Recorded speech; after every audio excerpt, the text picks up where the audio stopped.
Tornado, confirmed tornado on the ground right here on Iowa's News Now. Look at that. That is a very, very tight, strong circulation. This line continues to work its way off to the east as we go through the overnight hours. It's just along and ahead of this cold front that we've been talking about for some time that is set to bring us some big changes here to the weather, but some fairly noisy changes to start things off. When you have a low pressure system make landfall there on the Pacific coast, moves inland, you usually get a tongue of low pressure stretching down the Rocky Mountains, and low pressure systems like to form on the east side of the Rockies. These ones, we call them the Alberta Clippers because that's where they originate from, and they move very quickly. A level 2 risk of severe weather. The main threats are going to be locally heavy rainfall, some hail, damaging wind gusts as well. Can't rule out an isolated tornado, but that's something that we'll kind of have to pinpoint as we get probably by this time tomorrow evening. We'll have a better idea, and of course Wednesday morning as well. A tornado still in progress. Lots of lightning with this as well.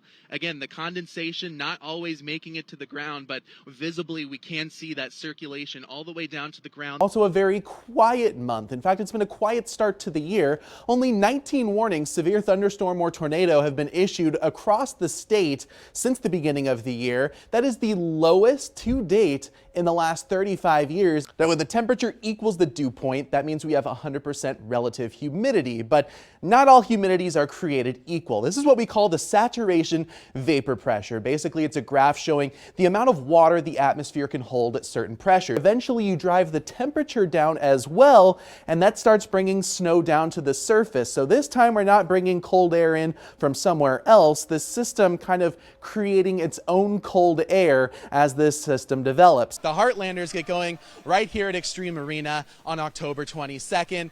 Guys, I don't think I'm quite ready to try out for the Heartlanders or the Rough Riders, but we're going to give things a go. Live here at Extreme Arena, I'm Weather First meteorologist Nathan Santo Domingo, Iowa's News Now. Go Heartlanders.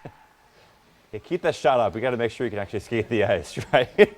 Good stuff there. Thank you so much for that, Nathan. The snow is definitely deep right now. You can see around me, I'm pretty much up to my shins. If I stick our yardstick in here, that's getting up to about 11 inches of snow depth here at Broadcast Park. And the National Weather Service over in the Quad Cities, they actually also took a measurement today of not just the snow depth, but also the depth of the frost that is underneath all of this snow. To put this into kind of historical perspective, the #1 song on the Billboard Hot 100 on February 10th, 2007 was Beyonce's Irreplaceable.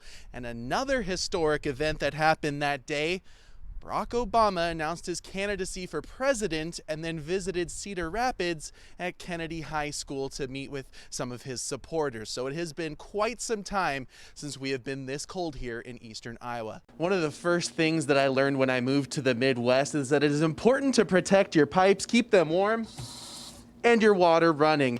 If you are planning on hitting the water, make sure you're doing so safely. It is still a little bit cool out there on some of our area waterways, especially if you go just a few feet below the surface, but surface temperatures definitely enough to keep you cool. 63 on Lake McBride, 66 Coralville Lake, and on the Mississippi in Dubuque, 72 near surface water temperature. Well, fairly active afternoon here across the Hawkeye State on the satellite and radar picture. Quite a few showers and thunderstorms bubbled up off to the north and west where we had that clearing earlier this afternoon. Still some clearing behind it. We've been mainly in the clouds here in eastern Iowa, but those of us who did clear out did see a couple of strong storms here in our north and western counties. Zooming in right now, Howard County, Winneshiek County, seeing the strongest of the activity. Nothing severe at the moment. And in fact, off to our north, they have let this severe thunderstorm warning expires. So nothing severe at the moment. Definitely some of the stronger storms there hanging out off to our north. We'll time things out with Predictor, and I don't think we're going to see much on the radar for very much longer as we lose that daytime heating. Maybe a couple of cells kind of just hanging on for dear life. But as we go into the overnight, we really lose that energy. So those showers and thunderstorms really going to kind of die down here. We'll be cloudy Sunday morning and for much of the afternoon as well. We stay dry for the first at least half of the day, but by the early afternoon, I think we start to see a little bit more moisture riding in over a warm front that's off to our south. And so by the afternoon and evening around dinner time, some light rain will make its way back, especially along and south of Highway 20. That rain quickly exits as we go into Monday morning, but is not going to be the only rain that we have to talk about here in the forecast. A fairly active setup here headed our way. But first, let's talk temperatures. And right now, 58 in Cedar Rapids, 63 in Waterloo, but 70 all the way out there in Fort Dodge. So a big spread across the Hawkeye State. Kind of just depends on where you're at, whether you decide to grab a jacket or not.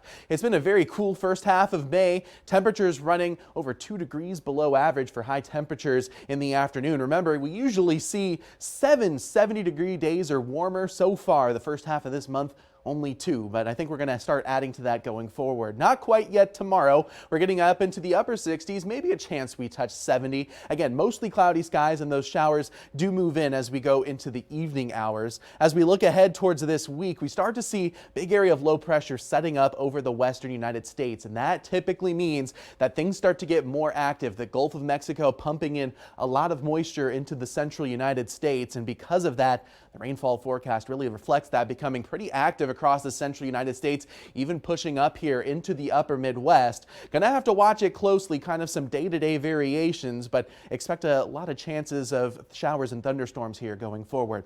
For tomorrow, 69 your high temperature in Cedar Rapids, 70 out in Tama, 72 in Waterloo, a little bit warmer, 71 up in Decorah. Your 7-day forecast shows those daily chances for some isolated storms here the next several days. Temperatures warming back into the 70s. Now to a story you hear far too often every summer. A child losing their life after being left in a car for too long. It's a weather-related death that seems so preventable, yet it happens 38 times on average each year. Tonight, I'm breaking down just how quickly cars can heat up and what we can all do to prevent another death from happening again in this Iowa's News Now special report.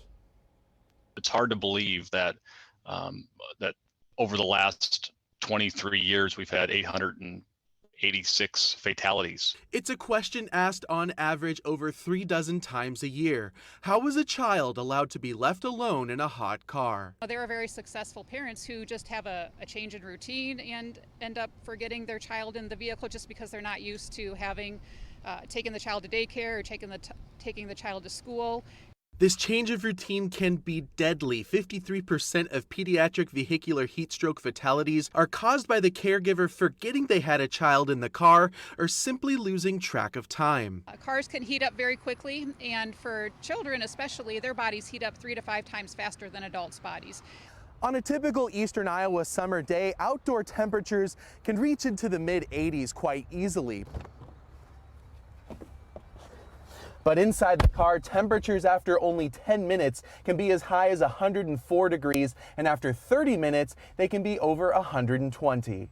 The National Weather Service says there is no safe zone for temperatures to leave a child in the car. In April, a 5-month-old was killed in North Carolina after being left in the car for over an hour. The outdoor temperature, just 70 degrees. Even temperatures as low as 70 degrees under the right conditions can heat up dramatically in just a few minutes to to deadly levels. Children can find their way into a hot car in other ways. 1 in 5 hot car deaths can be blamed on caregiver negligence, but more than 25% are due to the child gaining access on their own. Little kids are curious, and especially if they're out playing around and they find the car, if they decide to try to open up the door and climb in the car and play and get locked in somehow, that's another way that hot car deaths can happen. Across the country, the #1 weather-related cause of death is not tornadoes or hurricanes, but excessive heat. So it's important to be prepared and be aware of the dangers the warm summer temperatures can bring. Even though it's not as catchy as a lot of the severe weather events that we see here across Iowa, it still poses a danger, and we need to be ready. Now, these tragedies can be prevented. For parents, having a visual like a stuffed animal or maybe leaving something in the front seat, or when a child is in the back, leaving something with them like a purse or a cell phone.